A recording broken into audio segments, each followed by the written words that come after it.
buenas tardes, hermanos y amigos que nos ven por este canal. Gracias, siempre gracias. Gracias porque usted ha sido fiel, usted ha sido consecuente con este expositor de la palabra, con este mensaje que cada lunes queremos traer hasta su casa para que usted lo use en la célula, en el grupo familiar, donde puedan disertar sobre lo que aquí conversamos. Hoy quiero continuar lo que la semana pasada hablamos acerca de la mayordomía del dinero. O sea, nosotros somos mayordomos de todo lo que Dios nos ha dado. Primero. Segundo, es que todo lo que tenemos ha venido de la mano de Dios. O sea, nada tenemos que no haya venido de Él.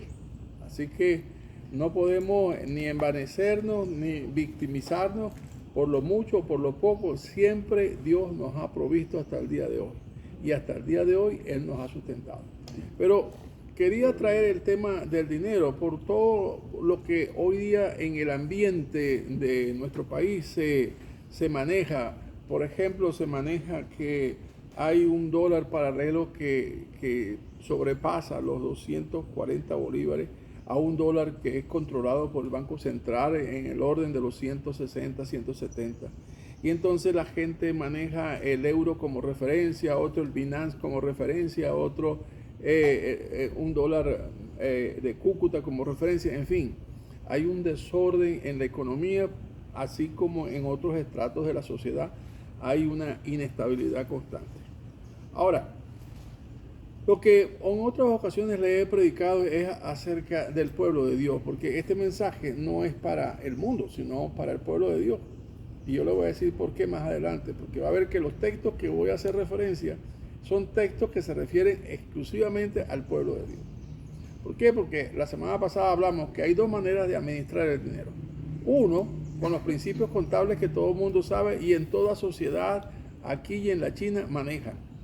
Pero hay otros, ¿verdad?, que se manejan, no es que estén fuera de los principios contables, pero anteceden a esos principios contables, principios bíblicos. Principios bíblicos que reflejan, uno, que el manejo que hagamos de nuestro dinero, llamémoslo así, refleja nuestra relación con Dios. En segundo, que el uso que hagamos o cómo administremos el dinero que tenemos refleja la preeminencia o el señorío de Cristo en nuestras vidas. Tercer lugar, el uso que hagamos del dinero también refleja nuestra dependencia de Dios. Y en cuarto lugar, el uso y administración que hagamos del dinero refleja nuestra confianza en Dios. Y eso son principios que aquí y en cualquier parte al pueblo de Dios tienen que competirle, ¿verdad? Le competen, o sea, es algo que va hacia ellos. ¿Cómo administramos? ¿Por qué? Porque nosotros vivimos en una atmósfera, por decir algo así, en una atmósfera totalmente contraria a estos principios. La atmósfera de un sistema como el nuestro, llamado democracia, como quieran, o pseudodemocracia, lo que quiera decir, pero bajo un sistema de libre mercado, que es un sistema capitalista, pues tenemos un problema muy grave, ¿verdad? Y es que la sociedad mide o califica a las personas según lo que tienen, ¿verdad? Según la meritocracia que tienen. Y en el reino de los cielos, aquí en la tierra, no es así. Nosotros tenemos principios que van a ser totalmente diferentes. Viene en mi mente en este momento cuando el Señor dijo, mire, ustedes en la sociedad ven gente que hace grandes cosas y los llaman bienhechores, ¿verdad? Y los honran y todo eso. Pero aquí en el reino de los cielos en la tierra no va a ser así. Sino el que quiera ser el primero ha de ser el servidor de sus hermanos. Ahí rompe el esquema totalmente con el esquema que el mundo tiene. Bueno, en la parte del dinero también hay esquemas donde se rompe totalmente con el esquema que el mundo tiene. Por ejemplo, decíamos que cuando usted tiene la administración doméstica y también empresarial, pero déjeme hacerlo como referencia a la parte doméstica. En la parte doméstica usted hace su ecuación, ¿verdad? El ingreso versus el egreso, que es más o menos lo más sencillo. Y entonces usted como buen planificador pone sus acreedores o sus deudas o sus deberes que tiene que honrar. que si es el alquiler, que si es el pago del carro, que si es el seguro del carro, que si es la comida, ¿verdad? Que si son los servicios de la casa, y usted empieza a dar esa lista de que si es el cumpleaños del niño o el de la abuela, y esa cantidad de cosas, la visita al amigo, a la clínica, en fin, todo eso llega a una ecuación donde siempre el saldo, por lo general, en la gran mayoría, sale en rojo. ¿Por qué? Porque no llegamos al final, no llegamos a completar las necesidades con el recurso del ingreso que tenemos. Entonces, lo que acotaba yo en estas 2 últimas semanas era que, ¿qué es lo que ha venido usando? Y usted ve que ha sido un boom en la parte de la economía doméstica, el cachea. La gente cachea. Si yo le preguntara a la iglesia, a ver, ¿cuántos aquí hacen ese cachea? Yo estoy seguro que la mayoría me diría, yo estoy cacheando. El problema es este, hermano.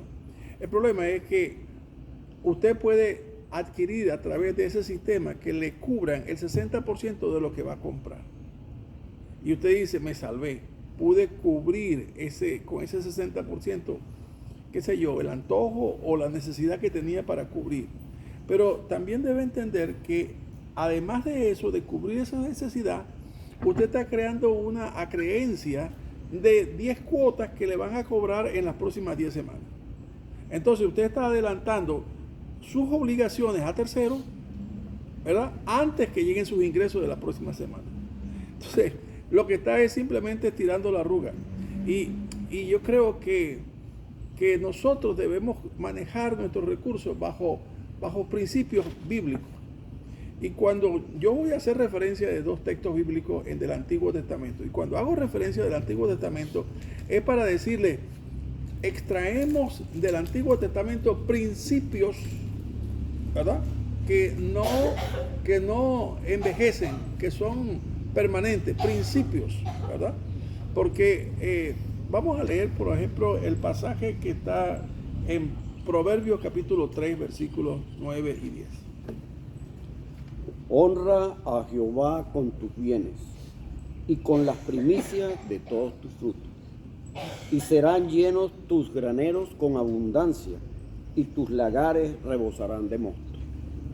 Ok, fíjense este pasaje que está escrito por el sabio Salomón, soplado por el Espíritu Santo, y le dice, honra a Jehová con tus bienes.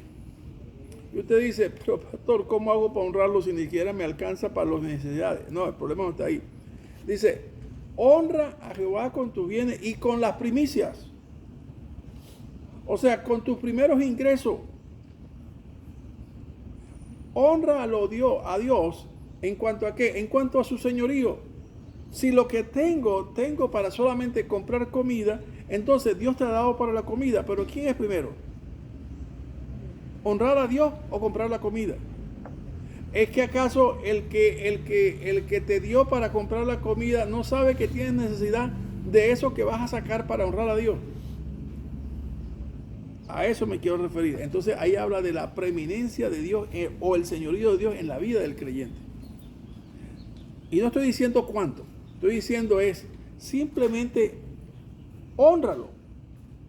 Y honra quiere decir, es que no me alcanza, pero voy a tomar de lo que tú me has dado y te voy a honrar para la edificación de tu reino o para el sostén de tu reino aquí en la tierra. Otro pasaje que nosotros encontramos va a estar en Deuteronomios, ¿verdad? Capítulo 16, versículo 16 y 17. 3 veces cada año aparecerá todo varón tuyo delante de Jehová tu Dios, en el lugar que él escogiere, en la fiesta solemne de los panes sin levadura, y en la fiesta solemne de las semanas, y en la fiesta solemne de los tabernáculos. Y ninguno se presentará delante de Jehová con las manos vacías. Cada uno con la ofrenda de su mano, conforme a la bendición que Jehová tu Dios te hubiere dado. Como dije hace un momento, nosotros vamos a extraer principios. Primero, nosotros no somos judaizantes, nosotros no practicamos la fiesta de la semana, ni la fiesta de los tabernáculos, ni la fiesta del pan sin levadura. No practicamos eso. Pero nosotros nos reunimos todos los domingos para celebrar, ¿me entiendes? Celebrar la venida de Cristo, celebrar la muerte de Cristo, la victoria de Cristo sobre la cruz, celebrar la resurrección de Cristo. Nosotros celebramos a Cristo, ¿verdad? Que Él es nuestra justicia delante de Dios. Ahora, ahí dice que se presentarán 3 veces al año. Sí, nosotros nos presentamos todos los domingos, 52 veces al año. Ahora dice, no se presentará ninguno con las manos vacías, sino que de la ofrenda, de la bendición que Dios te haya dado. Y le voy a decir esto, mire, siempre hay en la casa algo que compartir, porque Dios siempre provee. Bueno, así como hizo con la viuda de Sarepta, ¿se acuerdan ese pasaje que la viuda no tenía para comer solamente un puñado de harina y un poco de aceite para preparar comida para él y para ella y para su hijo y morir? Pero ¿qué pasa? Que cuando Elías le dijo, bueno, haz lo que vas a hacer, pero primero aparta algo para mí. Y la mujer, aunque no era creyente, aunque la mujer era de Sidón, ¿verdad? De un pueblo que no era el pueblo de Dios. Y por eso ella le dijo, bueno, voy a hacer como tú has dicho, porque tú has dicho que tu Dios ha dicho así, que la harina no escaseará ni faltará el aceite. Ese es un ejemplo tremendo para nosotros. No era creyente, no era judaizante, no era israelita, pero ella obedeció. Por eso es que yo le digo esto, hermano, mire, posiblemente usted dirá, no me alcanza lo que tengo, no me alcanza. No es que no le alcance, permítame hacer una acotación. No creo que no es que alcance. Es que lo que creo es que Dios no está de primero en los gastos que usted tiene, en las erogaciones que usted tiene previstas. Ese es el problema. Y honrar a Dios es ponerlo de primero. Eso sí es honrar a Dios. No es cuánto le dé, es que sea el primero. Entonces, cuando yo recibo mi paga, ¿me entiende? Sea lo que sea, mire, más adelante vamos a ver otro ejemplo para que usted vea que no es cuestión de la cantidad, sino de la actitud que haya en el creyente, en el entendido de que es Dios, Jehová Jireh, mi proveedor. Que es entendido en el creyente que lo que dice el salmista, que cuando dice, joven fui y he envejecido. Y no he visto, en toda mi vida, no he visto justo desamparado, ni su descendencia que mendigue pan. No puede haber, y lo he dicho en mi iglesia una y otra vez, no puede haber un miembro de esta iglesia que pase hambre. ¿Me entiendes? Porque cualquiera puede estar en una situación del desierto. Y sí, pero el que te metió en el desierto te sacará del desierto. Y el que te puso en una cueva enviará cuervos para que te alimenten. Por eso yo le he dicho aquí, el ministerio del servicio, aquí nadie puede pasar hambre. El que pase hambre, que lo notifique, o el que tenga necesidad, que lo notifique, para que el ministerio de servicio supla por lo menos el alimento de esa casa. Eso es nuestro deber como creyentes, ¿me entiendes? Pero vuelvo a repetir, el asunto individual o particular es que la actitud nuestra tiene que ser muy clara. Dios tiene que ser el primero. 1, nuestra confianza tiene que estar en Él. 2, tercero, nuestra dependencia es de Él. Así que como la viuda de Sarepta, primero voy a apartar una porción para ti. Y luego voy a procurar mi lista de comida. Prepárese. Porque el versículo 10 del capítulo 3 de Proverbios dijo que tus lagares rebosarán de mosto. ¿Me entiendes? O sea, no faltará, así como dijo Elías a la mujer, la harina no escaseará ni el aceite faltará porque Dios va a proveer. ¿Y cómo hizo? Pero si no había cultivo, había sequía, no había lluvia en esa época, ¿cómo hizo para entonces? Dios hará milagros. Y ese es el Dios en que nosotros proclamamos y en quien hemos creído. Ahora bien, la segunda parte que quiero compartir con ustedes va a estar en en Lucas capítulo 21, versículos 1 al 4. Levantando los ojos, vio a los ricos que echaban sus ofrendas en el arca de las ofrendas. Vio también a una viuda muy pobre que echaba allí 2 blancas. Y dijo: en verdad os digo que esta viuda pobre echó más que todos, porque todos aquellos echaron para las ofrendas de Dios de lo que les sobra, mas esta de su pobreza echó todo el sustento que tenía. Tremendo pasaje, tremenda enseñanza. Mire, a mí me encanta el Señor en todo lo que dice, ¿no? Porque hay tal sabiduría y deja al hombre sin argumento. Él seguramente estaba orando, yo me imagino, porque tenía su mirada hacia abajo, y cuando levantó su cabeza vio que la gente daba en el cofre de las ofrendas lo que ellos daban. Pero se fijó en una anciana, en una mujer viuda que daba 2 blancas. Mire, 2 blancas es más o menos un laptop en las monedas griegas. Pero para decirlo en corto, es lo que representaría más o menos 5 bolívares en los bolívares de hoy día. Que como decía ayer, eso se lo da usted a un parquero y a lo mejor se lo devuelve y dice: a ti te hace más falta. Porque nadie acepta eso. No lo toman en cuenta. O sea, es algo tan insignificante. Pero él dijo así: mire, esa viuda dio más que todo, porque en porcentaje ella dio el 100% de lo que tenía. En cambio, los otros daban de lo que les sobraba. Y ahí está el problema. ¿Era pobre la viuda? Sí. ¿Tenía para comprar su comida? No. Eso no le alcanzaba. Eso era más o menos 1 sobre 128 el valor de un denario. Y el denario era el salario de un día de un jornalero cualquiera.